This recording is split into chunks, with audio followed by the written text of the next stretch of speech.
안녕하세요. 네, 말씀에 앞서 함께 기도드리겠습니다. 사랑이 많으신 거룩하신 하나님 아버지 감사합니다. 하나님 앞에 죄인인 우리를 불쌍히 여겨주시고 또한 사랑하셔서 예수 그리스도의 그 귀한 피로 말미암아 구원해 주신 놀라운 은혜를 감사드립니다. 이 구원받고 이 세상 살아가는 가운데 하나님의 몸된 교회 안에 거하며 또 복음을 위해 살아갈 수 있는 기회 또한 우리에게 허락해 주심에 감사합니다. 우리에게 맡겨주신 이 복음 또 다른 영혼들에게 더 힘써 전하며 하나님께 기쁨과 영광이 되는 우리의 삶이 되기를 원합니다. 지난 금요일부터 1차 학예 수양회가 시작되었습니다. 전국의 많은 형제 자매님들 한자리에 모여 함께 수고하며 복음을 전하는 그 일에 함께 협력하고 있습니다.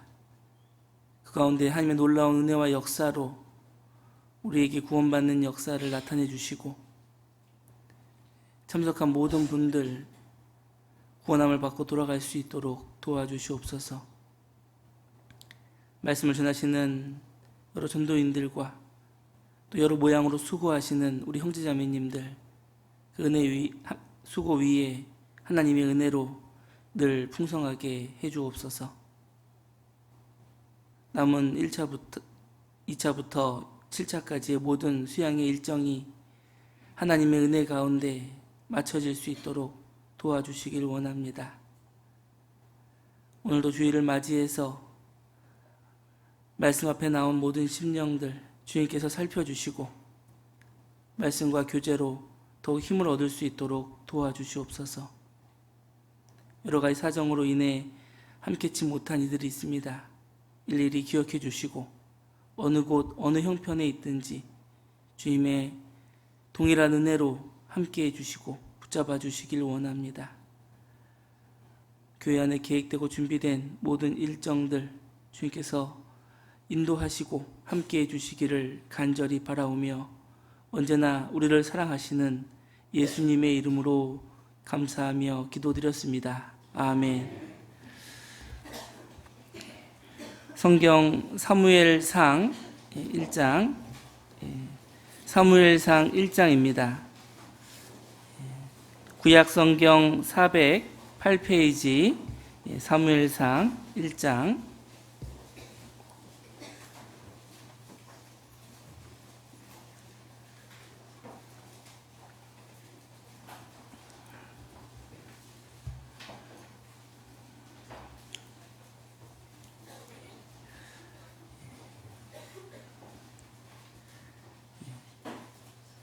사무엘상 1장 1절부터 제가 읽도록 하겠습니다. 구약성경 409페이지 정도 됩니다. 에브라임 산지 라마다윈 소임의 에브라임 사람 엘가나라 하는 자가 있으니 그는 여로함의 아들이요 엘리후의 손자요 도후의 중손이요 숲의 현손이더라. 그에게 두 아내가 있으니 하나의 이름은 한나요 하나의 이름은 분인나라. 분인나는 자식이 있고 한나는 무자하더라. 이 사람이 매년에 자기 성읍에서 나와서 실로에 올라가서 만군의 여호와께 경배하며 제사를 드렸는데 엘리의 두 아들 홈니와 비느하스가 여호와의 제사장으로 거기 있었더라. 엘가나가 제사를 드리는 날에는 제물의 분깃을 그 아내 분인나와 그 모든 자녀에게 주고 한나에게는 갑절을 주니 이는 그를 사랑함이라. 그러나 여호와께서 그로 성태치 못하게 하시니 여호와께서 그로 성태치 못하게 하심으로 그 대적 분인나가 그를 심히 격동하여 번민케 하더라.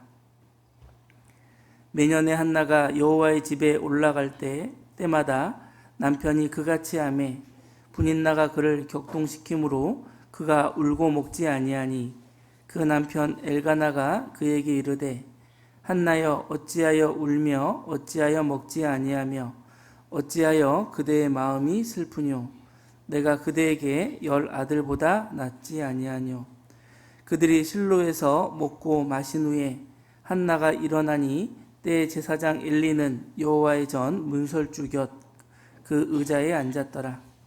한나가 마음이 괴로워서 여호와께 기도하고 통곡하며 서원하여 가로되 만군의 여호와여, 만일 주의 여종의 고통을 돌아보시고 나를 생각하시고 주의 여종을 잊지 아니하사 아들을 주시면 내가 그의 평생에 그를 여호와께 드리고 삭도를 그 머리에 대지 아니하겠나이다.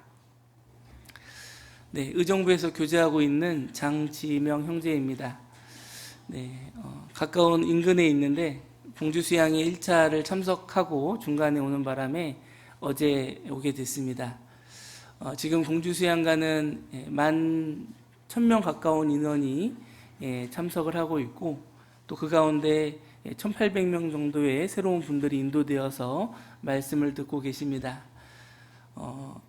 새로 신축된 그 믿음관 건축 과정을 이렇게 자주 이렇게 봤지만 완공이 되고 또 이렇게 완성된 대강당에 또 이렇게 말씀을 듣는 분들이 가득 찬 모습을 또 봤을 때는 이전에 또 공사가 되어지는 모습과 다른 또 새로운 또 벅찬 감동이 마음에 들었습니다. 그래서 참석한 첫날 이렇게 상담하러 가기 전에 대강당에 잠시 들렸는데 그 참석해 계신 모습이 너무 큰 감동이 되고 은혜가 되었습니다.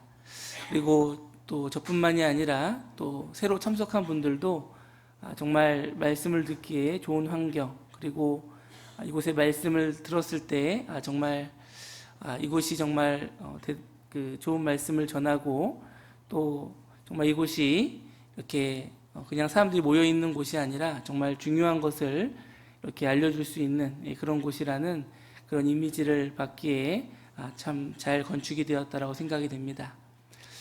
큰 공사가 아무런 사고 없이 또 일정의 차질 없이 또 전국의 모든 형제자님들의 기도 속에 잘 맞춰졌습니다. 또 아직까지 여러 가지 또 준비되고 있는 많은 부분들이 있는데요. 함께 끝까지 또 기도해 주시면 또 수양회가 끝까지 잘 맞춰질 수 있으리라 생각이 됩니다. 그래서 수양간의 감동은 또 직접 참여하셔야 또 느낄 수 있는 것이기 때문에 기회가 되신다면 모든 분들이 또 새로 신축된 또 믿음관에서 또 하나님이 또 함께 하시는 역사를 함께 경험했으면 좋겠습니다. 오늘은 사무엘상에 나오는 한나라는 여인을 통해서 한나의 기도라는 제목으로 함께 말씀을 생각해 보고자 합니다. 제가 읽었던 사무엘상 1장 1절부터 11절까지의 내용에는 이 사무엘상의 그 저자라고 할 수 있는 그 사무엘과 또 사무엘이 탄생하게 된 그 과정을 이렇게 기록하고 있습니다. 여기 에브라임 산지 에브라임 사람 엘가나라 하는 사람이 있는데 이 두 사람에게는 2명의 아내가 있었다라고 기록하고 있습니다. 한 사람의 이름은 한나, 그리고 또 한 사람의 부인의 이름은 분인나라고 이렇게 표현되어 있습니다. 한나는 아무래도 첫 번째 부인이었던 것 같습니다. 그러나 아이를 낳지 못함으로 인해서 두 번째 부인 분인나가 함께 하게 되고 두 번째 부인은 이제 남편 엘가나에게서 여러 자녀를 얻게 됐는데 첫 번째 부인인 한나는 여전히 자녀를 얻지 못했죠. 이제 그로 인해서 두 번째 부인인 분인나가 이 한나를 괴롭게 하고 한나는 아이를 갖지 못한 괴로움, 그리고 또 그의 함께한 분인나라는 여인에게 받는 고통, 이 두 가지의 아픈 마음을 가진 채 하나님 앞에 기도했던 그 모습이 기록되어져 있습니다. 그래서 우리가 어떠한 모습으로 또 어떠한 자세로 어떠한 마음으로 기도해야 되는가를 이 한나의 기도를 통해서 함께 살펴보고자 합니다. 이 한나와 분인나는 똑같은 한 남편의 부인이지만 전혀 다른 두 가지 상황에 놓여 있다라고 말씀드릴 수 있습니다. 첫 번째 부인 한나는 남편 엘가나에게 사랑받는 존재였죠. 늘 이 남편 엘가나의 관심은 이 한나에게 있었다라고 해도 과언이 아닐 겁니다. 그러나 남편의 지대한 사랑이 있어도 또 경제적인 여유가 있어도 자식이 없음으로 인해서 마음에 큰 고통을 가지고 있습니다. 실제로 이제 결혼 후에 자녀를 갖지 못한 부부들을 이렇게 만나보면 물론 현재 삶에 큰 어려움은 없지만 그 자녀 없음으로 인해서 가지고 있는 큰 마음의 고통이 있다라고 생각이 됩니다. 그리고 이 분인나라는 여인은 자녀가 있었죠. 그리고 또 해마다 남편이 주는 좋은 것들로 인해서 경제적인 여유도 가지고 있었습니다. 그러나 이 분인나에게 부족한 것은 바로 남편 엘가나의 사랑이었습니다. 그래서 한나와 분인나라는 이 두 여인의 모습은 대조적으로 이렇게 기록되어 있으면서 한편으로는 모든 인생들의 모습이다라고 생각해 볼 수가 있습니다. 어떠한 사람도 모든 것이 만족되는 인생은 없죠. 겉으로 볼 때는 저 사람에겐 부족한 것이 없을 거야 라고 생각할 수 있지만 막상 그 개인의 삶을 자세히 들여다보면 그 개인의 삶 속에 부족한 면 또 말할 수 없는 고민과 고통은 가지고 있다라는 겁니다. 그래서 한나라는 여인은 다른 여러 가지 것이 갖추어졌지만 자녀가 없었고 또 분인나는 또 그 한나에게 없는 자녀는 있었지만 남편의 사랑을 받지 못하는 그런 부족함이 있었다라고 할 수가 있습니다. 그래서 모든 사람에게 각각의 삶의 모습이 있다라는 것을 우리에게 교훈해주고 있다라고 생각이 됩니다. 나는 나의 삶이 부족한 것이 많고 나에게만 하나님이 모든 것을 주시지 않은 것처럼 생각이 되지만 실제로는 우리의 삶 속에 그런 부족함이 있고 또 갈구함이 있었기에 지금 이 자리 하나님을 찾고 만날 수 있었던 기회가 되었다라고 생각이 됩니다. 여기 사무엘상을 잠깐 잡아두시고 전도서 3장을 한번 찾아보겠습니다. 전도서 3장입니다.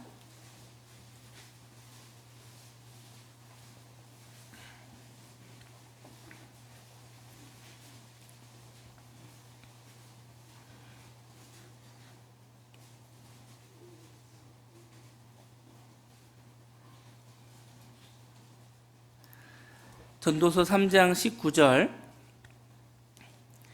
인생에게 임하는 일이 짐승에게도 임하나니 이 둘에게 임하는 일이 일반이라 다 동일한 호흡이 있어서 이에 죽음같이 저도 죽으니 사람이 짐승보다 뛰어남이 없음은 모든 것이 헛됨이로다. 다 흙으로 말미암았으므로 다 흙으로 돌아가나니 다 한 곳으로 가거니와 인생의 혼은 위로 올라가고 짐승의 혼은 아래고 땅으로 내려가는 줄을 누가 알랴. 그래서 우리가 이 땅에 살아가는 모습 가운데는 다소 다른 면이 있어 보입니다. 어떤 사람은 외모가 뛰어나기도 하고 어떤 사람은 경제적인 면이 잘 갖추어져 있기도 합니다. 어떤 사람에게는 자녀가 많기도 하고 어떤 사람에게는 자녀가 잘 장성해서 좋은 여건을 가지고 있기도 합니다. 그러나 결국 모든 인생에게 하나님이 골고루 허락하신 은혜를 보면 모든 것을 완벽하게 채워진 사람은 없다라는 것을 알 수가 있습니다. 그렇기에 우리는 죽음이라는 동일한 결과를 가지게 되고 하나님을 알지 못하는 인생은 결국 그 무엇을 소유했던 그 무엇을 누리고 있던 그 어떤 지식을 가지고 있던 그 모든 것이 허무한 것이다 라고 말씀을 드릴 수 있습니다. 그러나 우리에게 인생에 부족함이 있기에 우리는 하나님을 찾았고 하나님을 만나게 되었습니다. 그리고 구원받은 이후에도 우리의 삶 속에 많은 부족함이 있고 내가 어찌할 수 없는 그 어려움으로 인해서 하나님을 찾게 되는 갈구함이 있다라고 할 수가 있습니다. 다시 사무엘상 1장 10절을 보시면 한나가 어떻게 기도하게 됐는가라는 것을 표현된 내용이 기록되어 있습니다. 사무엘상 1장 10절 내용입니다. 한나가 마음이 괴로워서 여호와께 기도하고 통곡하며 한나가 마음이 괴로워서 여호와께 기도했습니다. 야고보서 5장에서는 너희 중에 고난당하는 자가 있느냐? 기도할 것이요. 우리는 힘들고 어려운 일이 찾아오면 자연적으로 하나님 앞에 무릎을 꿇게 됩니다. 내가 어찌할 수 없는 그 일로 인해서 하나님께 간구하게 되는 것입니다. 우리에게 어려움이 찾아오지 않으면 우리는 더 자주 기도할까? 이렇게 생각해 보면 그렇지 않다라고 생각이 됩니다. 우리에게 편안하고 안정된 삶이 주어질 때는 간혹 우리는 하나님의 은혜를 잊고 살아가죠. 그리고 하나님께 감사하고 기뻐하는 것을 종종 잊은 채 살아가게 됩니다. 그러나 우리에게 어려움이 찾아올 때 우리는 비로소 하나님 앞에 기도하게 되는 시간을 갖게 됩니다. 그래서 우리 형제자매님들 가운데 어려움이 뜻밖의 어려움이 찾아오면 이렇게 전도인실로 교제를 신청해 오신 경우가 많습니다. 그래서 당장은 왜 그런 어려움이 오고 또 왜 그런 어려움을 겪게 하시는지 이렇게 원망 섞인 푸념을 내놓으실 때가 있습니다. 그럴 때 우리가 이런 어려움이 없다면 과연 우리가 기도할 수 있는가? 그리고 지금까지 내 삶 속에 어떠한 기도의 모습을 가지고 살아왔는가? 것을 한번 여쭤봅니다. 그러면 내가 그동안 기도하지 못하고 있었구나. 하나님께 이미 받은 것들에 대한 감사와 기쁨을 잊고 살아가고 있었구나 라는 것을 우리에게 일깨워 주시게 됩니다. 그래서 우리에게 종종 찾아오는 어려움들, 뜻밖의 또 예상치 못한 일들은 우리로 하여금 하나님 앞에 무릎 꿇게 하시고자 하는 하나님의 뜻과 계획임을 생각을 해보게 됩니다.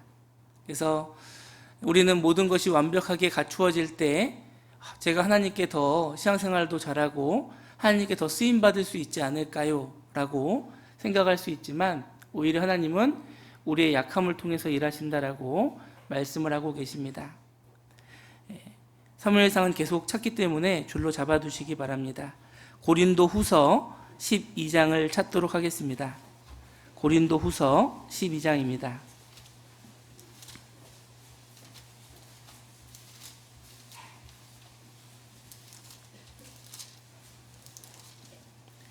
신약성경 298페이지 고린도후서 12장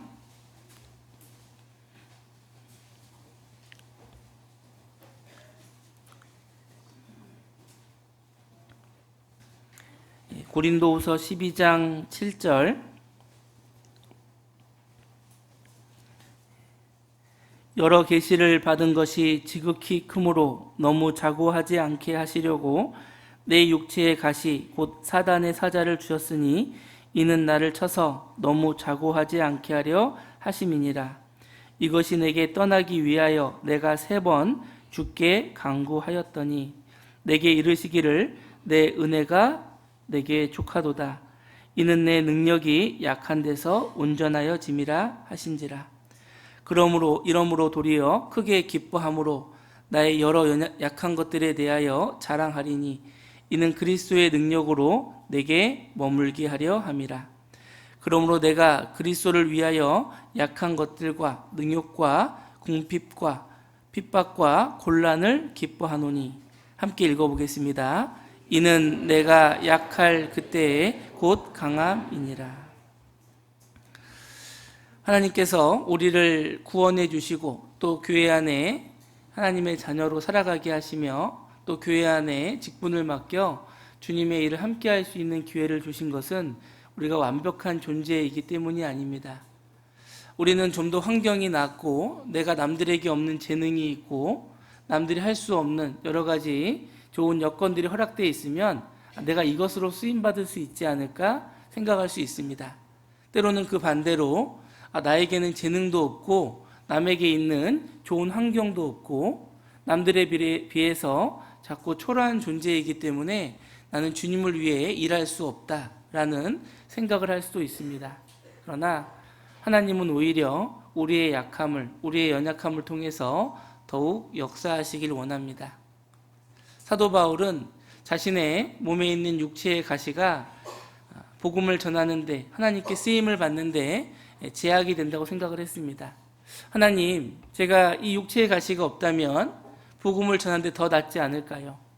제 육체의 가시로 인해서 저를 도와줘야 하는 많은 동역자들이 있고 또 제가 스스로 할 수 없는 일이 있어서 여러 사람의 도움을 구해야 됩니다.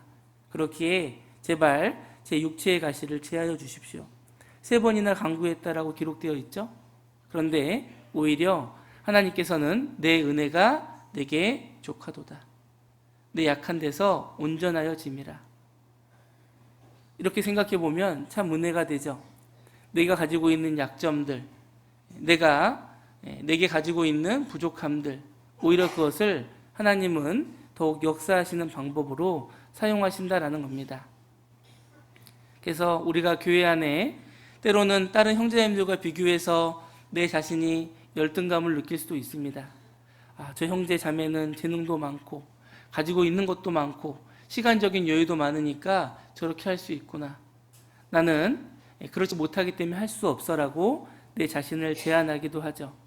그러나 비록 내게 남들처럼 좋은 환경과 여건이 갖추어져 있지 않다 하더라도 남들에게 있는 좋은 재능들이 내겐 주어지지 않았다 할지라도 우리는 주님을 위해 살아갈 수 있습니다.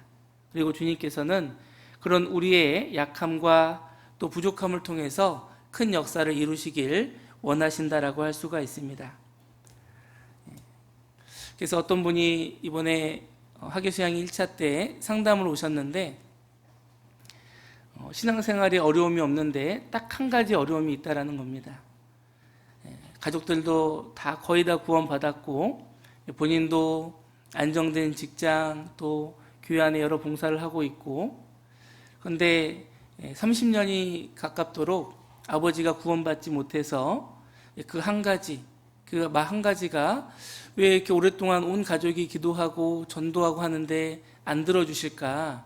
그게 너무 의문이 돼서 상담을 신청하게 됐다라고 이야기를 했습니다. 참 어떻게 보면은 개인적으로 마음 아픈 일이죠. 30년 동안 가족 모든 구성원들이 구원받고 생활하고 있는데 사랑하는 아버지가 구원받지 못해서 교회 안에 함께 있지 못하고 또 늘 집회를 권하거나 말씀을 권하면 거부하고 또 그로 인해서 가족의 분란이 일어나는 것을 보면 큰 마음의 고통과 아픔이었으리라 생각이 됩니다. 왜 그런지 이유를 설명해 달라는 그분의 말씀에 제가 설명해 드릴 수가 없었습니다. 그러나 하나 분명한 것은 오히려 그것이 우리로 하여금 하나님께 더 많이 간구하게 하고 또 내가 신앙 가운데 떨어질 수 있는 많은 위기 속에서 아직 구원받지 못한 아버지가 계심으로 내가 더욱 신앙에 있어야 되겠구나. 때론 여러 갈등과 힘든 상황이 올 때에도 내가 아버지를 전도하기 위해서 교제 가운데 있어야겠다. 나머지 가족들도 마찬가지겠죠. 구원받지 못한 한 가정 안에 한 명의 가족이 있음으로 인해서 나머지 가족들은 더욱 하나님 앞에 매진하고 쓰임받을 수 있는 기회가 되었다라고 생각이 됩니다. 그리고 무엇보다 하나님께서는 우리의 기도를 듣고 계시고 당장은 이루어지지 않은 그 일에 대해서 반드시 이루실 것에 대한 약속을 우리가 믿고 있기에 우리가 지금은 낙담이 되지만 또 하나님께서 나를 통해서 하실 그 일에 대한 더 많은 기대를 가질 수 있다라고 생각이 됩니다. 그래서 이 약한 중에도 또 내게 약점이 있고 또 완벽하지 못한 그런 환경에 있음에도 불구하고 주님을 위해 살아가고 주님을 기뻐하고 주님을 찬양할 수 있다면 그것은 주변에 있는 이들에게 더 큰 은혜가 되리라 생각이 됩니다. 그래서 우리 교회 안에는 그런 분들이 많이 계시죠. 그래서 이번 수양회에도 많은 분들이 봉사하고 계신데 모든 분들이 여건이 되어서 봉사하고 계신 것은 아닐 겁니다. 그러나 함께 하고자 하는 마음, 그 어려움 중에도 주님께 쓰임받고자 하는 마음으로 함께하고 계시기에 만여 명이 함께 머무르고 있는 그곳에 불편함이 없이 모든 것이 잘 진행되어지고 있다라고 생각이 됩니다.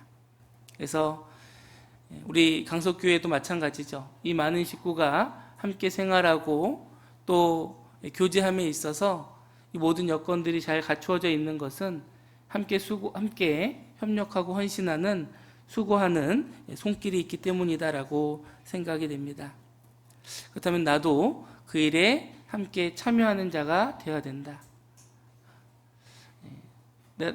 나에게 더 나은 여건 또 더 많은 재능을 주시기를 기대하기보다 이미 내게 주어진 것 안에서 하나님께 내 받은 은혜를 기뻐하고 감사하며 또 하나님께 영광 돌릴 수 있는 기회를 찾는 것이 우리의 올바른 신앙의 자세다라고 생각이 됩니다.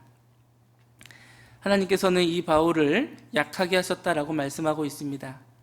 약하게 하셨기 때문에 하나님께 더 도움을 간구할 수밖에 없었고 또 사도 바울에게는 더 많은 동역자가 필요했습니다. 잘 아시는 것처럼 사도 바울은 눈이 좋질 않았죠. 그래서 사도 바울이 서신서를 쓸 때마다 그 서신서를 대신 대필해 줘야 되는 더디오라는 동역자가 있었습니다. 그리고 그런 또 육체의 가시가 있는 사도 바울 옆에 또 디도와 디모데와 같은 신실한 동역자들이 함께하고 있었죠. 그러나 그 가운데 디모데도 육체의 질병을 가지고 있었습니다. 만약 사도 바울이 모든 것이 완벽해서 혼자 다 할 수 있을 정도였다면 그런 동역자들은 불필요했을지 모릅니다. 그러나 자신의 연약함이 있었기에 동역자들을 의지할 수밖에 없었고 그로 인해서 함께 하시는 하나님의 은혜를 더욱 경험했다라고 생각이 됩니다. 우리가 로마서를 읽다 보면 로마서 16장부터는 사람의 이름들이 기록되어 있습니다. 처음에 로마서 16장을 읽을 때는 그냥 의미 없이 이름들만을 보면서 그냥 눈으로만 읽어 지나갔던 적이 있습니다. 그러나 교회 안에 있으면서 정말 사도 바울이 어떠한 마음으로 로마서 16장이 한 명 한 명의 이름을 기록했을까? 자매 베베로 시작한 37명의 동역자의 이름을 일일이 기록할 때마다 그들을 떠올렸을 겁니다. 나를 이때 내가 이런 어려움이 있을 때 나를 도와주었지. 또 내가 할 수 없는 이 일을 기꺼이 감당해 주었지.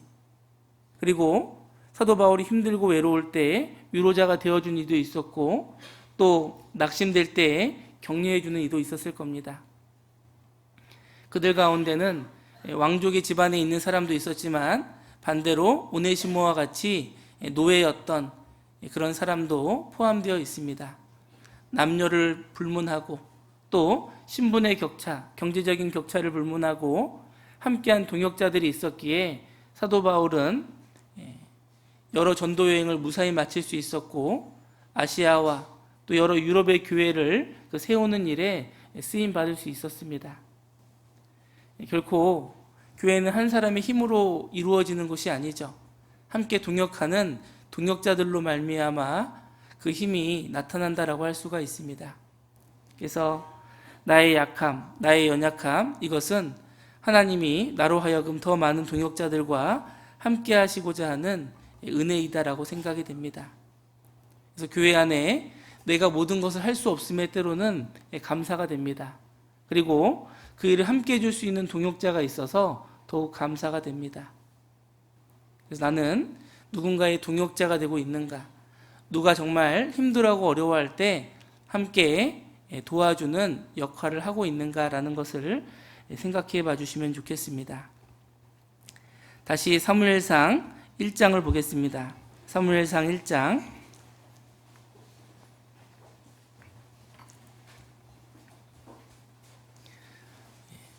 사무엘상 1장 11절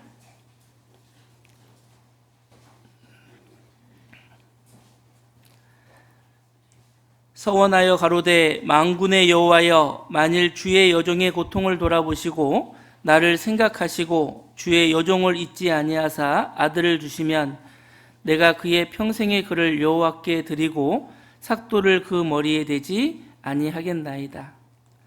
1장 11절에 한나의 기도의 내용을 보면 두 가지 생각해 볼 수 있습니다. 하나는 한나가 얼마나 자신을 낮추며 겸손한 마음으로 기도했는가? 또 한 가지는 하나님 앞에 무엇을 서원했는가? 이 두 가지를 생각해 볼 수가 있습니다. 1장 11절에는 여종이라는 말이 두 번 반복되어 나옵니다. 이 여종이라는 것은 우리말로 하면은 종 머슴이고 당시 제도적인 모습으로 보면 노예라고 할 수가 있습니다. 한나는 자신을 하나님 앞에 노예와 같은 비천한 존재로 자신을 낮추며 하나님 앞에 나아가고 있습니다. 한나가 하나님을 어떠한 대상으로 생각했는가를 알 수가 있죠. 하나님은 창조주이시며 만물의 주인이십니다. 그렇기에 그분 앞에 나아가는 자세는 마땅히 자신을 낮추며 겸손한 자세가 되어야 된다는 것을 우리에게 알려주고 있습니다. 그러나 한나의 입장에 생각해 보면 조금 속상한 일이 있습니다. 한나 외에 주변에 많은 사람들 보면 다 아이를 가지고 있습니다. 한나에게만 자녀가 주어지지 않았죠. 한나 입장에서는 충분히 하나님을 원망할 수 있을 겁니다. 제가 여기 앉아있는 분들에게 끝나고 뭘 한 가지씩 나눠드리는데 제가 한 분만 빼고 다 나눠드렸다. 그럼 어떻게 될까요? 그 못 받으신 한 분은 저를 좋게 볼까요? 절대 좋게 못 볼 겁니다. 볼 때마다 째려보고 뒤에서 막 주먹질을 할지도 모르죠. 어떻게 보면 한나의 입장에서는 그런 심정이었다라는 겁니다. 하나님, 왜 저에게만 안 주십니까? 이 나중에 들어온 분인나도 이렇게 아이를 주셨는데 왜 저한테만 안 주십니까? 오히려 하나님께 따져 묻고 싶은 심정일 수도 있죠. 그럼에도 불구하고 한나는 여전히 자신을 철저히 낮추며 하나님 앞에 나아가고 있습니다. 저는 비천한 자입니다. 하나님 앞에 무엇을 구할 수 있는 자가 아닙니다. 그러나 내게 은혜를 베풀어 주시기를 간절히 원합니다. 어떻게 보면 한나는 자신에게 자식 없음은 개인적으로 큰 고통이지만 하나님이 자신에게 이미 주어진 것을 감사하고 기뻐했다라는 것을 알 수가 있습니다. 우리가 어떻게 해야 하나님 앞에 겸손한 자가 될 수 있을까요? 그것은 우리에게 이미 주어진 것을 생각해 보면 하나님께 겸손한 자가 될 수 있습니다. 시편 136편을 읽어보면 반복되는 구절이 있습니다. 바로 감사하라라는 겁니다. 근데 그 내용을 보면 그 기록된 매 구절마다 하나님이 하신 일을 보며 감사하라, 감사하라. 그 가운데는 우리에게 일상의 생활이 있습니다. 하늘의 해와 달과 별을 만드신 그분, 또 우리에게 일용할 양식과 호흡을 주시는 그분께 감사라는 것입니다. 비록 우리가 원하는 모든 것이 채워지지 아니하였다 할지라도 이미 주어진 것에 대해서 감사할 때 우리는 하나님께 더욱 겸손한 자가 될 수 있습니다. 그러나 이미 주어진 것들에 대해서 감사할 줄 모르고 기뻐할지 모르면 오히려 그것을 당연한 것으로 여기고 하나님 앞에 마음을 높이는 잘못된 모습이 됩니다. 그래서 이 한나의 모습이 대단하구나라는 것을 느끼게 된 것은 우리 자녀들을 통해서입니다.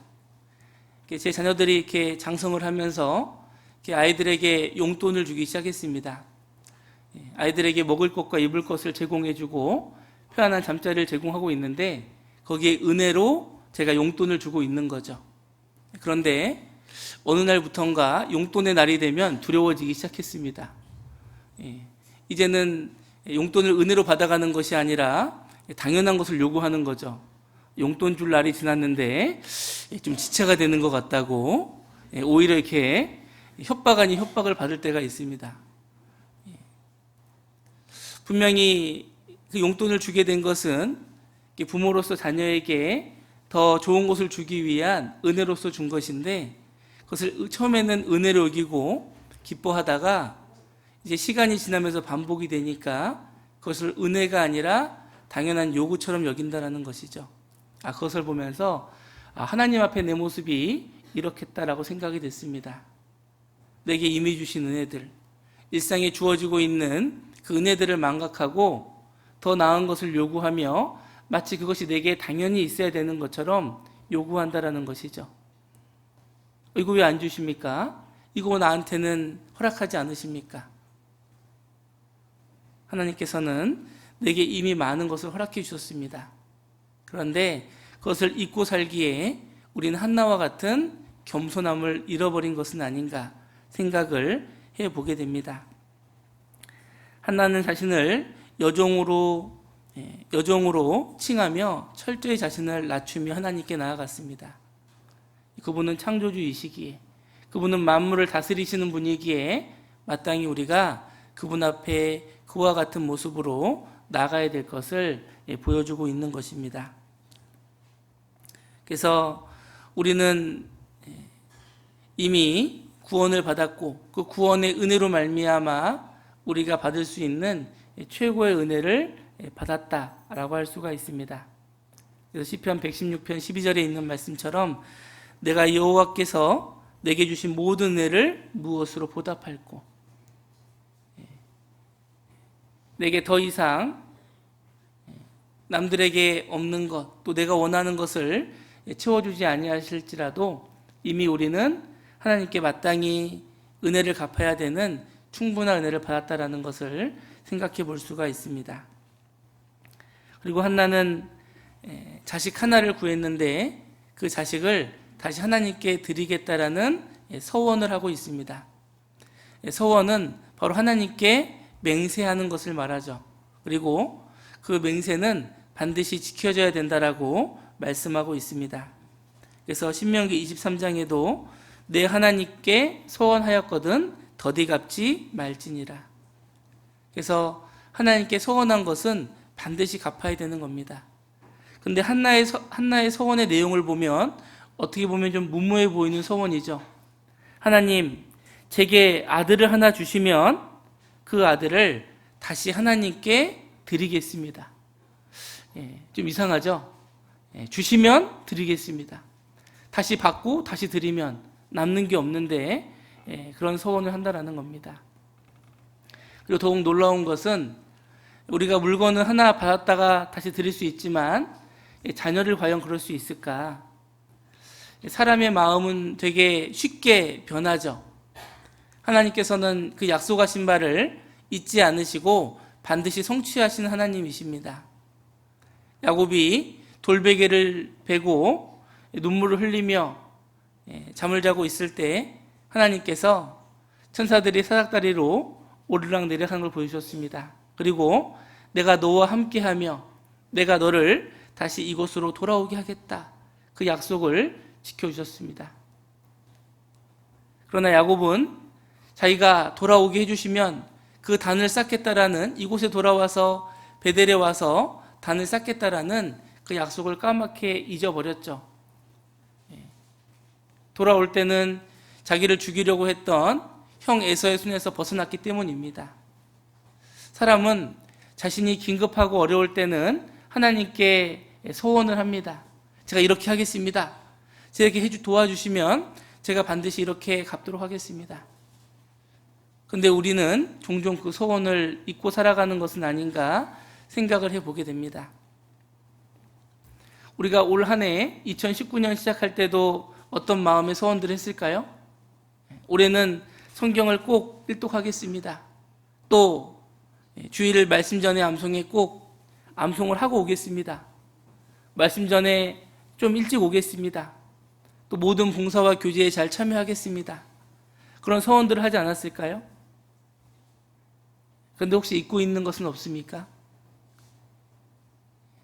내가 잊어버린 것은 나는 잊어버렸을지 모르지만 하나님께서는 결코 잊지 않으십니다. 그리고 소원한 것을 반드시 갚아야 된다라고 말씀하고 있습니다. 그래서 우리가 하나님께 잊어버린 것은 없는가? 지난 시간들을 돌이켜볼 필요가 있죠. 야곱은 어려움이 생겼을 그때에 비로소 깨달았습니다. 베델로 돌아가자. 하나님의 그 약속의 장소를 떠올렸고 그곳에 가기 전에 모든 우상을 버리고 의복을 버리고 자신을 돌아보고 하나님 앞에 나아간 것이 창세기에 기록되어져 있습니다. 혹 현재의 삶에 우리에게 닥쳐온 어려움들, 또 여러 상황들이 이전에 내가 하나님의 소원했던 것을 잊고 살아가기 때문은 아닌가 돌이켜볼 필요가 있다라고 생각이 됩니다. 하나님께서는 그 한나의 서원을 들으셨고 또 한나의 그 간절함을 보셨죠. 한나가 그렇게 서원할 수밖에 없었던 것은 얼마나 간절했는가를 표현해주고 있습니다. 한나는 아이를 너무나 갖기 원했죠. 심지어는 그 아이를 낳아서 품에 안았다가 다시 하나님께 드릴지라도 그 아이를 낳고 싶습니다라는 그 간절함이 바로 사무엘상 1장 11절의 내용이다라고 생각이 됩니다. 하나님께서는 그런 간절함을 우리에게 원하고 계시죠. 그래서 우리가 하나님 앞에 정말 기도할 때는 정말 간절함으로 기도하고 있는가? 누구 구원받게 해주세요.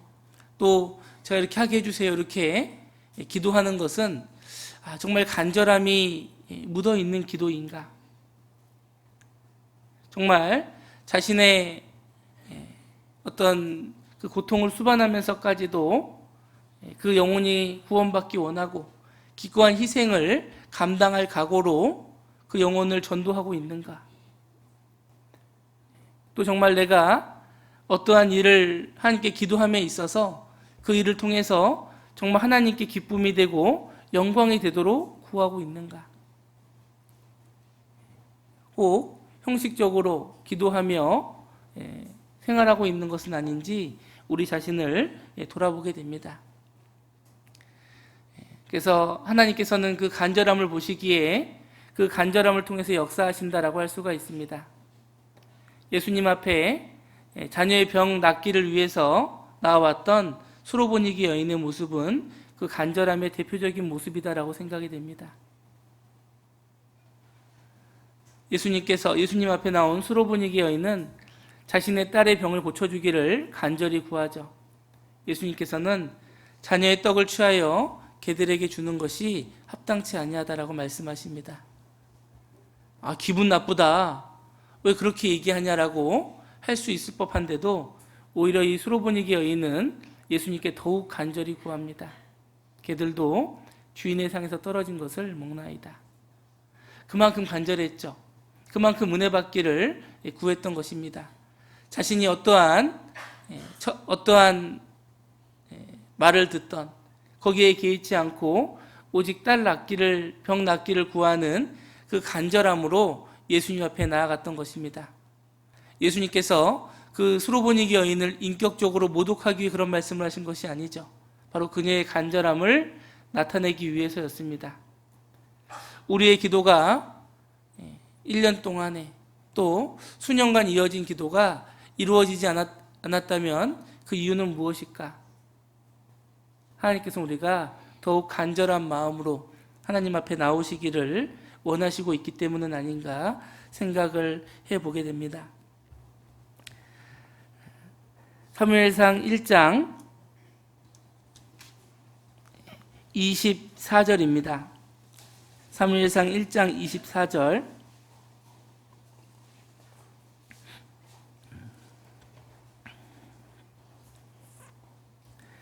젖을 뗀 후에 그를 데리고 올라갈새 수소색과 가루 한 에바와 포도주 한 가죽 부대를 가지고 실로 여호와의 집에 나아갔는데 아이가 어리더라.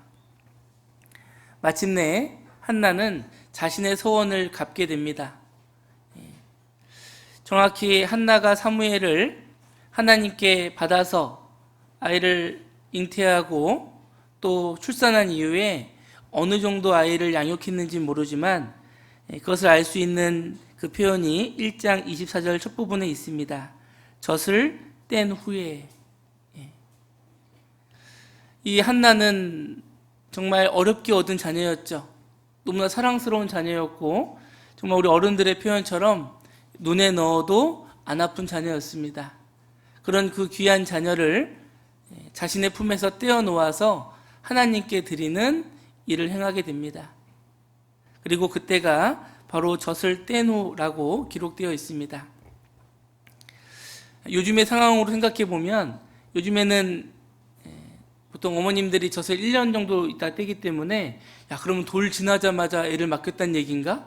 이렇게 생각할 수 있는데 이 당시 상황으로 보면은 젖을 뗀 나이가 약 5세에서 7세. 제가 이 이야기를 어느 모임에 가서 했더니 어떤 어르신은 자신은 초등학교 다니는 내내 어머니 젖 물고 잤다고 이렇게 말씀하셔서 그분으로 하면은 조금 더 길겠구나라는 생각은 들었습니다. 정확히 언제인지는 알 수 없지만 당시 이스라엘로 보더라도 지금 우리나라 초등학교 입학 전후의 나이라고 할 수가 있습니다. 정말 어린 나이죠. 정말 사랑스럽고 정말 이렇게 늘 안고 품에 안고 싶은 그런 모습이지 않겠습니까? 더군다나 어렵게 얻은 그 한 자녀.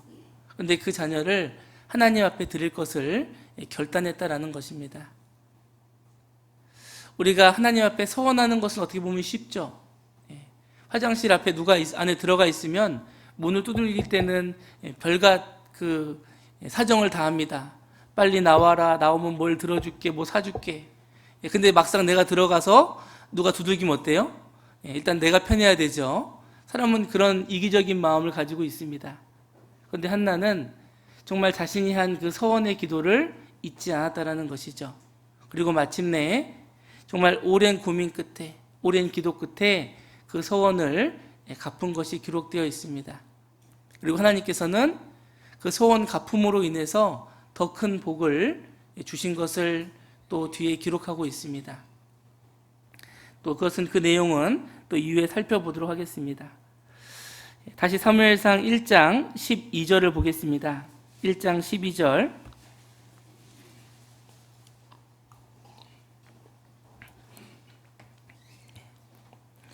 (1장 12절) 그가 여호와 앞에 오래 기도하는 동안에 엘리가 그의 입을 주목한즉 한나가 속으로 말하매 입술만 동하고 음성은 들리지 아니하므로 엘리는 그가 취한 줄로 생각한지라. 엘리가 그에게 이르되 내가 언제까지 취하여 있겠느냐, 포도주를 끊으라. 15절 한나가 대답하여 가로되 주여 그렇지 아니하니이다. 나는 마음이 슬픈 여자라.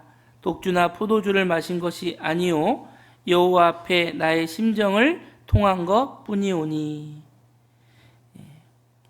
이 한나의 기도의 모습 가운데 12절부터 15절까지는 또 두 가지 내용을 생각해 볼 수가 있습니다. 한나는 심령으로 기도한 조용한 기도였다라는 것입니다. 한나가 이 기도하러 나올 때의 마음은 결코 이렇게 편안한 마음이 아니죠. 제가 아까 읽었던 본문을 읽었던 1장 그 내용을 읽어보면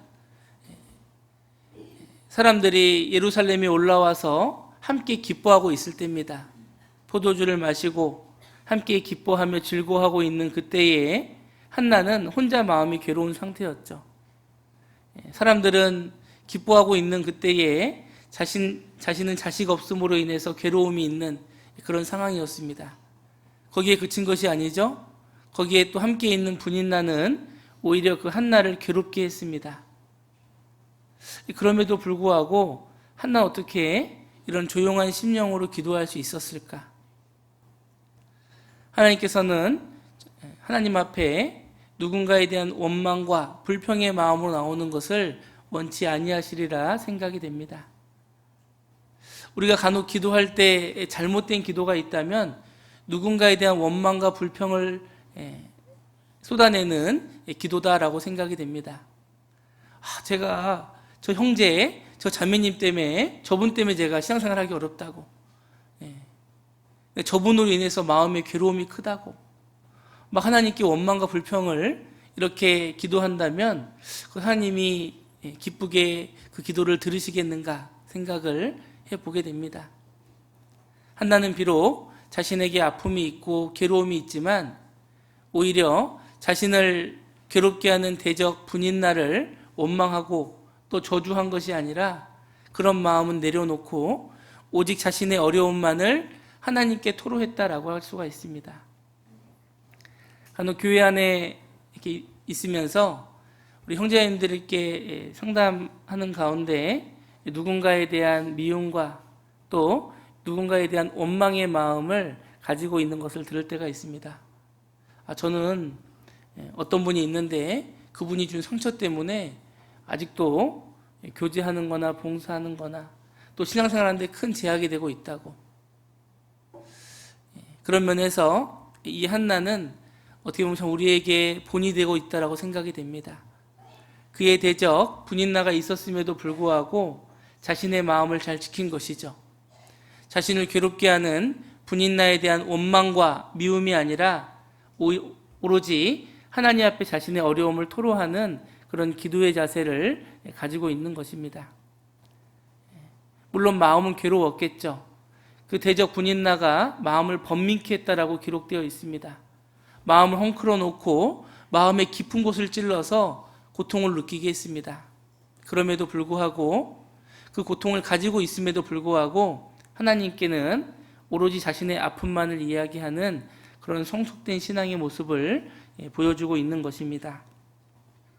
그리고 1장 12절에 기록된 것처럼 그가 여호와 앞에 오래 기도하는 동안에, 이것은 물론 이 한나의 기도가 이 시간의 기도가 길었다라는 것을 표현하고 있습니다. 그러나 한나의 삶에 보면 한나가 얼마나 기도하는 삶을 살았을까 그것을 생각해 볼 수가 있습니다.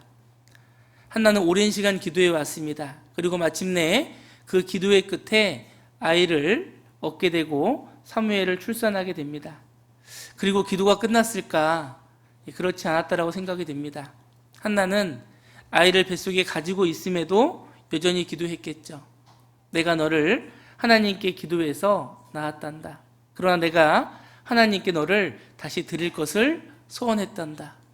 한나는 그 아이가 점점 배가 불러오름에 따라서 그 배를 움켜잡고 배를 쓰다듬으면서 하나님께 기도했을 겁니다.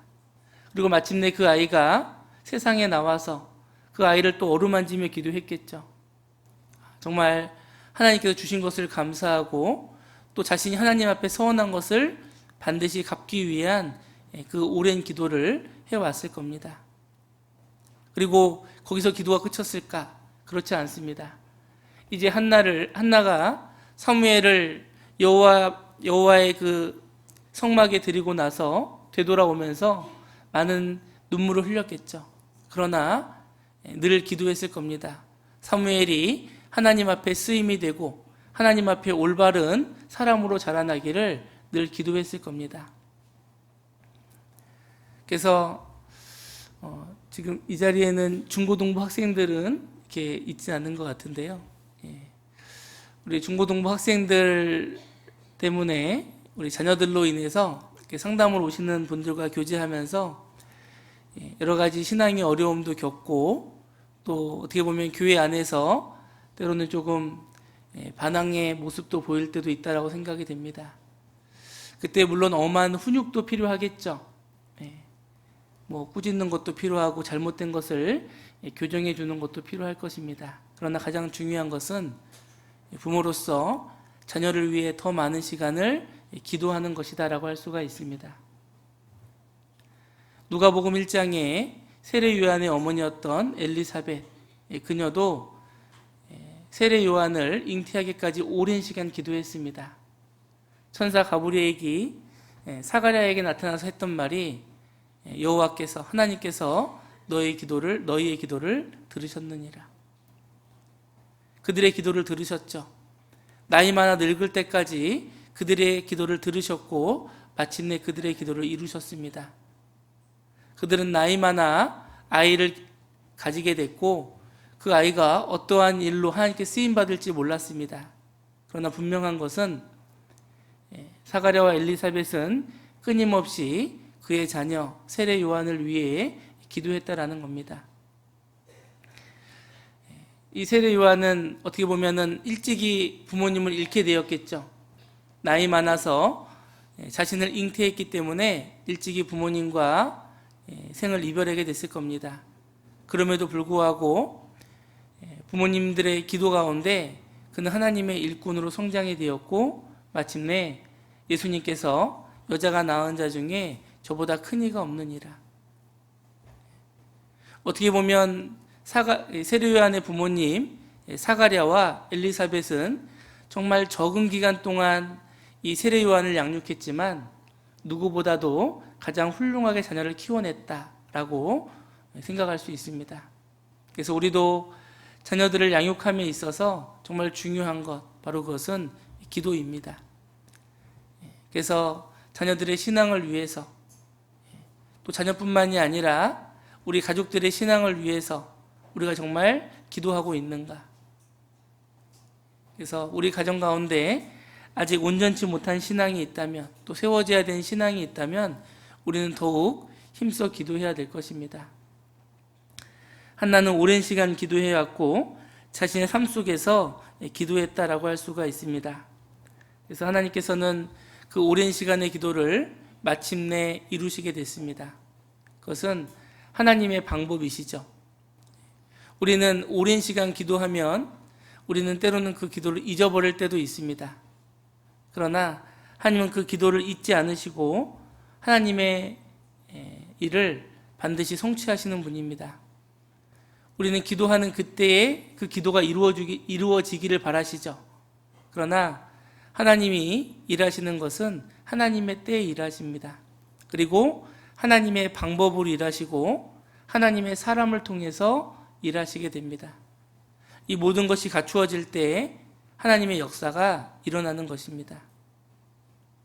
그래서 우리가 오랜 시간 기도했지만 아직까지 이루어지지 않은 일이 있다면 하나님께서 더 큰 역사를 준비하고 계심을 생각해야 될 것입니다. 그리고 기도를 포기할 것이 아니라 하나님께서 이 일을 어떠한 방법으로 이루시는지를 기대하고 기다리는 것이 신앙의 올바른 자세이다라고 생각이 됩니다.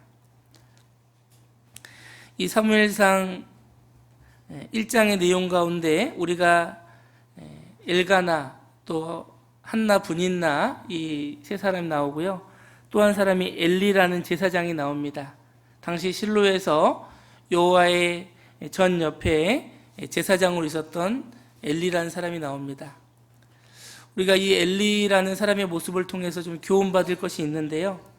제가 방금 읽었던 14절을 보시면 1장 14절 엘리가 그에게 이르되 내가 언제까지 취하여 있겠느냐 포도주를 끊으라.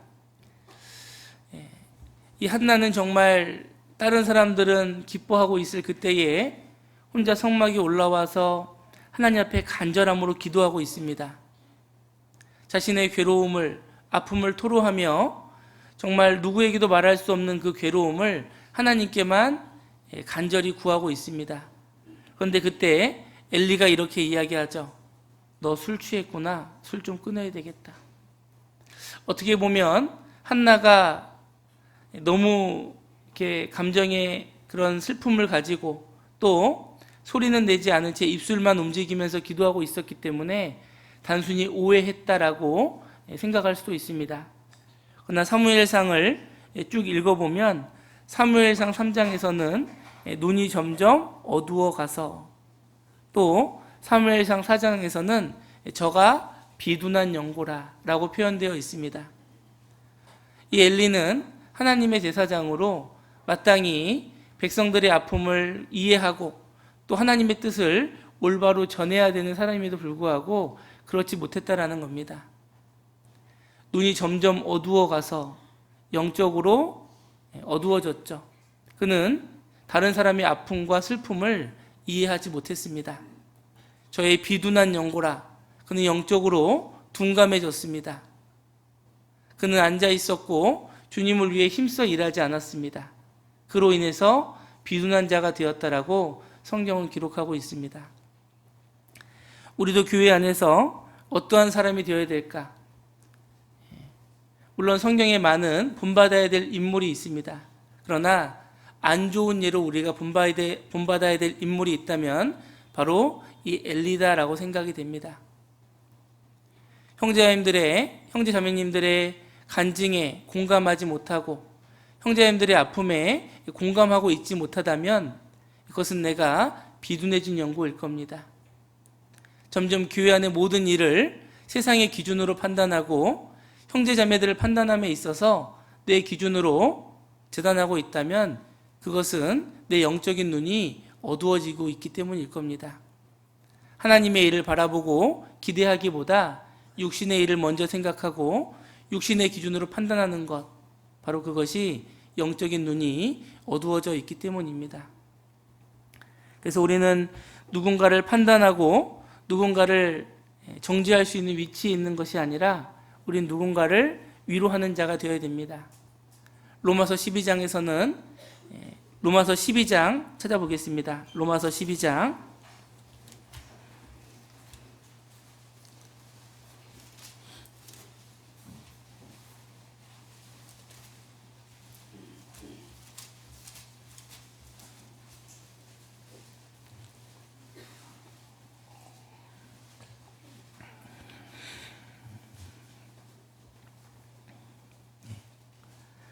로마서 12장 15절 말씀 찾았으면 함께 읽어보도록 하겠습니다. 즐거워하는 자들로 함께 즐거워하고 우는 자들로 함께 울라. 교제 안에서 우리 형제자매들의 간증에 얼마나 공감하고 계십니까?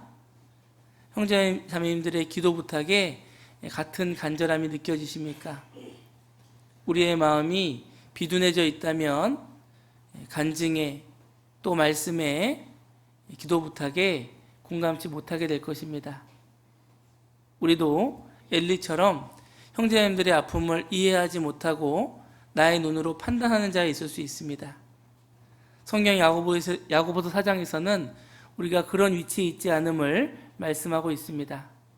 우리는 재판자나 율법의 재판장이 아니라 우리는 율법의 준행자다 말씀하고 있습니다. 내가 누구간데 남의 하인을 판단하느냐? 우리는 누군가를 판단할 수 있는 위치에 있지 않습니다. 우리는 누군가를 위로하고 돕고 협력하는 위치에 있다는 겁니다. 나보다 구원받은 연수가 안 돼도 또 신앙의 모습이 어리더라도 우리는 누군가를 판단하고 정죄해서는 안 됩니다. 오히려 그들의 아픔과 어려움을 이해하려고 노력해야 됩니다. 왜 신앙생활에 함께하지 못하는지, 그리고 신앙생활에 어떤 제약이 있는지 거기에 함께 마음을 두고 도우려는 마음이 우리가 가져야 될 자세인 겁니다. 이 엘리는 자신의 자녀들은 하나님 앞에 올바로 살고 있지 못했습니다. 그런 자신의 잘못된 점은 보지 못한 채 이 한나를 책망하는 상반된 모습을 보이게 됩니다. 그래서 우리가 누군가를 판단할 만한 일이 우리의 눈에 보인다면 우리는 저 사람의 잘못된 모습을 보여야 될 것이 아니라 혹 내 안에 그와 같은 모습이 없는가? 나에게는 그런 모습이 없는가? 혹시 나에게는 더 큰 잘못은 없는가? 스스로 생각해 보는 것이 필요합니다. 그래서 다른 사람의 눈에 티를 빼려 할 것이 아니라 내 눈에 있는 들보를 먼저 제하는 것이 올바른 신앙의 모습이다 라고 할 수가 있습니다. 그리고 또 한 명은 분인나입니다. 사무엘상 1장에서는 분인나를 이 한나를 격동케 한 자라고 표현되어 있습니다. 그도 그럴 것이 어떻게 보면 여자에게 있어서 가장 중요한 것은 바로 남편의 사랑이라고 할 수가 있죠. 아무리 사모님이라는 이야기도 듣고 자식들이 좋은 어떤 직장과 훌륭히 커도 정작 남편에게 사랑받지 못한다면 그 여성의 마음은 늘 마음의 한 구석이 텅 비어 있다라고 생각이 됩니다.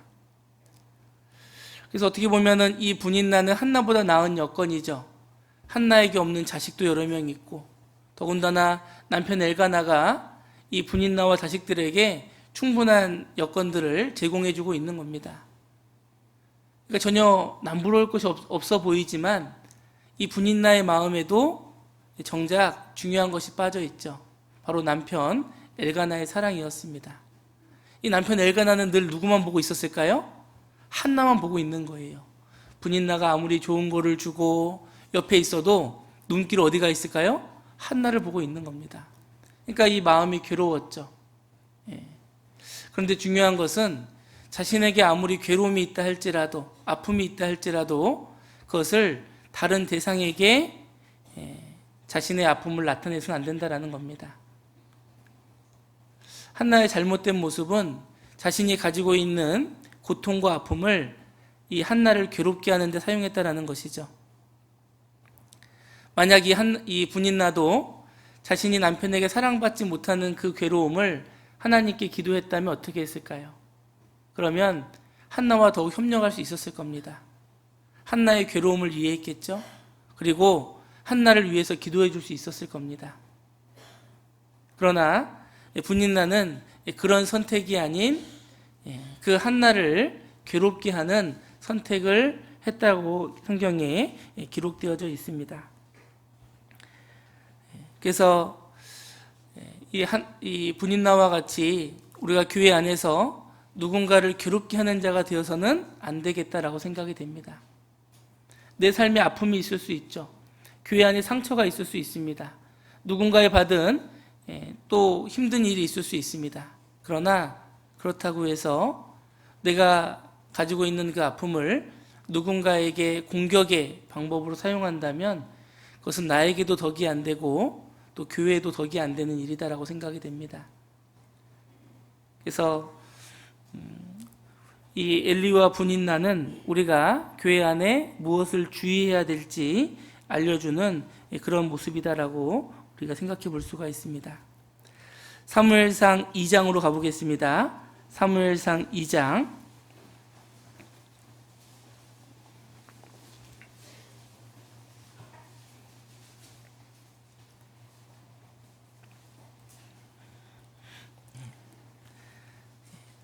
사무엘상 2장 1절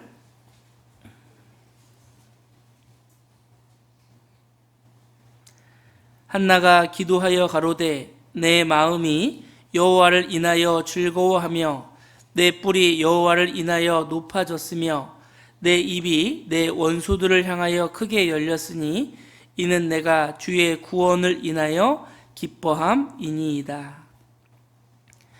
이 한나가 기도했던 2장 1절부터 10절까지의 내용을 보면 한나의 기도가 나옵니다. 2장 1절에 보면 상당히 한나의 마음이 어떤지 표현하고 있죠. 기뻐하고 있습니다. 여호와를 인하여 즐거워하며 내 뿔이 여호와를 인하여 높아졌으며 내 입이 내 원수들을 향하여 크게 열렸으니 이는 내가 주의 구원을 인하여 기뻐함이니이다. 그런데 이 기도를 했던 것이 언제인가 살펴보면 바로 그 앞에 1장 28절입니다. 그러므로 나도 그를 여호와께 드리되 그의 평생에 여호와께 드리나이다 하고 그 아이는 거기서 여호와께 경배하니라. 이 사무엘상 2장 1절의 그 기도는, 이 기쁨에 찬 기도는 하나님께 자신의 그 아들 하나밖에 없는 사무엘을 드리고 난 이후의 기도라고 할 수가 있습니다. 전혀 상반된 표현이죠. 만약에 여러분들이 지금 여러분들의 자녀를 아주 멀리 떼어놓고 이제 또 언제 볼 수 있을지, 나의 자식이 아니라 나와 상관없는 사람으로 떼어놓고 되돌아와야 된다 생각해 보십시오. 발걸음이 떨어질까요? 결국 그렇지 않습니다. 그리고 그 아이를 보면서 기쁨과 찬송이 아닌 눈물과 슬픔이 흘러나올 것입니다. 그런데 한나는 그 사무엘을 하나님께 드리면서 오히려 하나님께 기뻐하고 있습니다. 이것은 어떤 개인의 기도라기보다 성령의 충만한 기도의 모습이다라고 할 수가 있습니다. 자신의 것을 하나님께 드림으로 더욱 기뻐하고 감사하는 놀라운 그런 그 신앙의 모습을 우리에게 보여주고 있습니다. 이어서 사무엘상 2장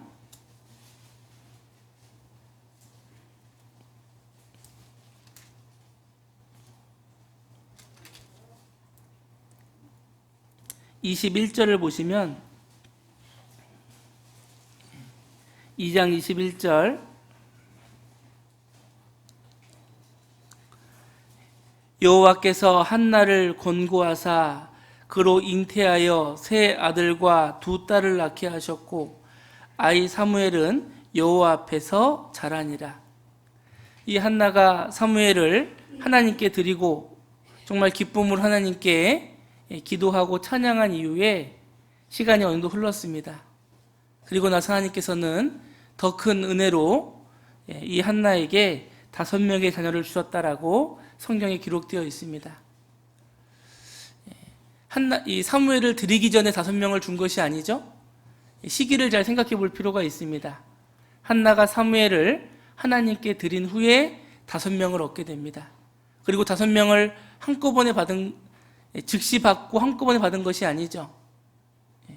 시간이 흐른 후에 어느 정도의 시간이 흘렀고 그 이후에 5명의 자녀를 또 얻게 되었습니다. 전도서 11장 1절에 내 식물을 물 위에 던지라 그리하면 여러 날 후에 도로 찾으리라. 이 한나의 모습 가운데 아주 단순한 신앙의 원리가 있습니다. 하나님께 자신의 것을 드리면, 하나님께 기뻐함으로 하나님께 드리면 하나님은 더 많은 것으로 채워주신다는 겁니다. 인간적인, 세상적인 기준으로는 결코 이해할 수 없는 표현이죠. 내 식물을 물 위에 던지라. 여러 날 후에 도로 찾으리라. 우리가 바닷가에서 우리의 먹을 음식을 물 위에 던지면 여러 날 후에 도 찾을 수 있을까요? 절대 불가능한 일입니다. 그런데 우리가 하나님께 내 것을 드리면 하나님께서는 그것을 반드시 갚아주십니다. 그리고 기꺼이 기쁜 마음으로 하나님께 감사함으로 드릴 수 있다면 하나님께서는 더 큰 것으로 채워주신다라고 할 수가 있습니다. 한나는 자신의 하나밖에 없는 아들을 드렸지만 그로 인해서 5명의 자녀를 얻게 됐습니다. 요즘 이율 이런 걸로 생각해 보면요, 5배, 500%의 효과를 얻은 거죠. 대단한 일이지 않습니까? 그것은 신앙의 원리입니다. 내 것을 하나님께 드리면 하나님은 반드시 더 많은 것으로 내게 갚아주신다. 내가 주님을 위해 시간과 열정과 물질과 내 삶을 드리면 반드시 하나님은 내게 더 많은 것으로 갚아주신다라는 겁니다. 그러나 거기엔 순서가 있습니다. 너희는 먼저 그의 나라와 그의 의를 구하라. 그리하면 이 모든 것을 너희에게 더하시리라. 먼저 자신의 것을 하나님께 드리지 않는 자는 하나님의 것을 경험할 수가 없는 것입니다. 내 것을 먼저, 하나님 제게 이러이러한 것들을 허락해 주시면 제가 하겠습니다. 이것은 신앙의 원리에 위배된다는 것이죠. 내게 지금 있는 것 먼저입니다.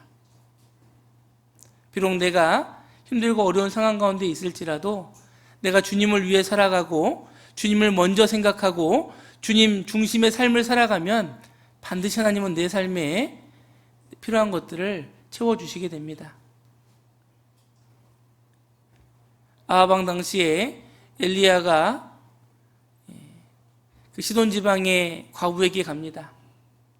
마지막 끼니를 준비하고 있던 그 과부에게 이야기합니다. 내게 있는 것으로 나를 먼저 대접하라.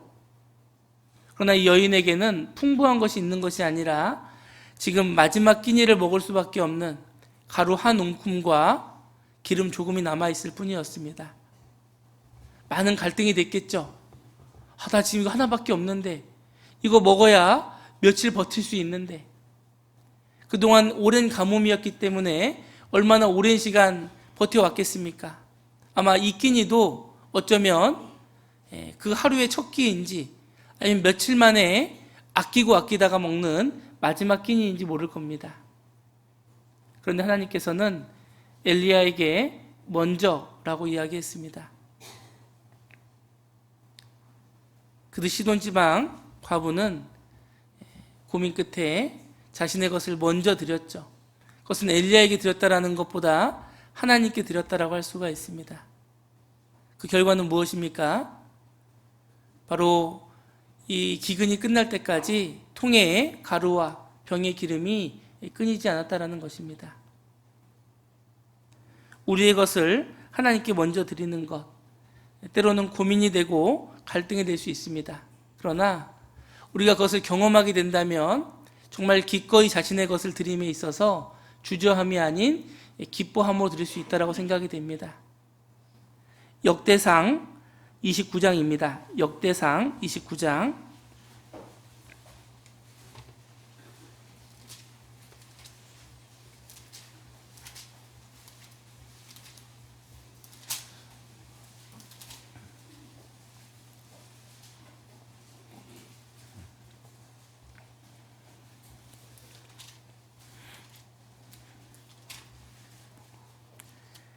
역대상 29장 14절 말씀.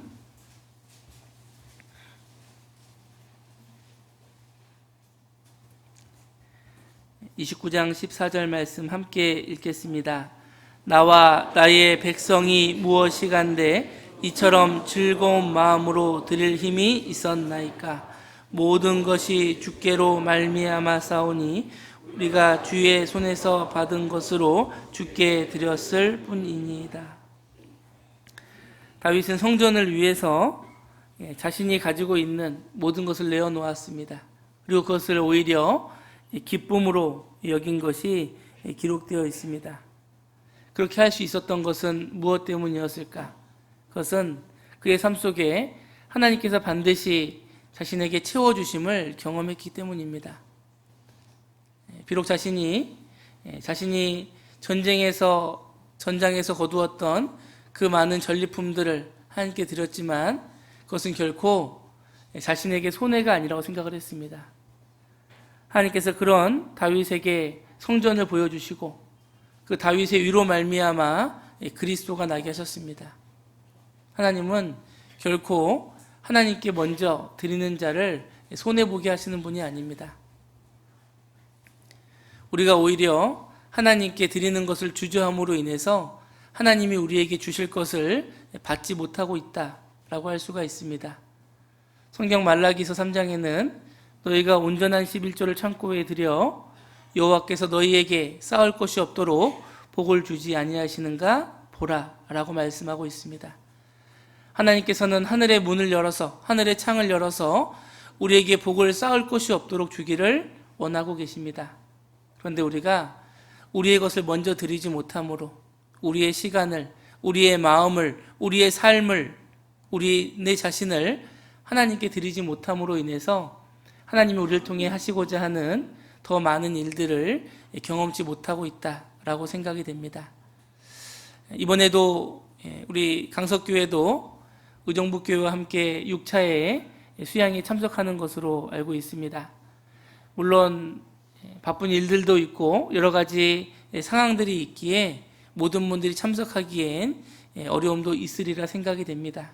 그러나 지금의 여건이 안 된다고 해서 이미 포기하고 난 참여할 수 없다라고 하기보다 정말 나도 그곳에 참여해야겠다라는 그 간절한 마음을 가지고 또 먼저 곳에 접수하고 또 내가 할 수 있도록 간절히 기도하는 가운데 하나님께서 도와주시는 것을 경험할 수 있는 기회가 되셨으면 좋겠습니다. 그래서 교회 가운데 보면 여러 가지 여건 때문에 수양회를 아주 오랜 시간 참여하지 못한 분들도 이렇게 보게 됩니다.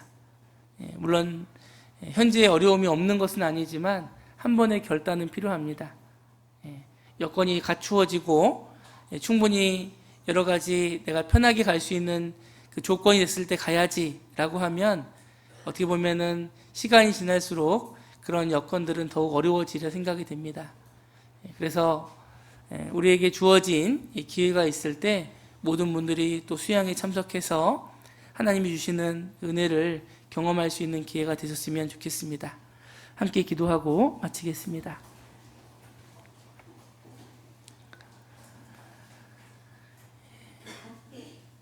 사랑과 은혜가 많으신 하나님 아버지 감사합니다. 오늘 성경 속 한나의 기도를 통해서 우리가 어떠한 마음과 또 자세로 기도해야 할지 또 일깨워 주심에 감사합니다. 우리에게 찾아온 어려움들, 마음의 고통과 괴로움들, 정말 사람의 힘으로 어찌할 수 없는 그 일에 하나님께 간절히 기도드립니다.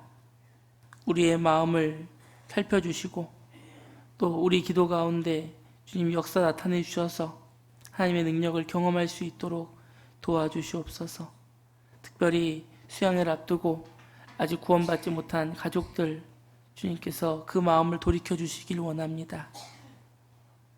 하나님을 찾을 마음도 없고 하나님에 대해서 반대하는 그 강팍한 마음이 있지만 하나님께서 역사하시면 그 강한 성과 같은 마음도 무너지고 또 강팍한 마음도 부드러워질 수 있으리라 기대합니다. 우리의 힘이 아닌 하나님의 능력으로 그 마음을 변화시켜 주시고 말씀 앞에 나올 수 있도록 도와주시옵소서. 또 그 일을 위해서 우리 형제 자매님들 함께 많은 분들 기도하고 있습니다. 그 기도 부탁 나온 모든 분들이 참석할 수 있도록 또 우리 자신도 함께 기도하고 또 그 전도 일에 협력하는 저희들 될 수 있도록 도와주시옵소서. 이 모든 것 우리를 사랑하시는 예수님의 이름으로 기도드렸습니다. 아멘. 찬송가 482장 함께 하시겠습니다.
주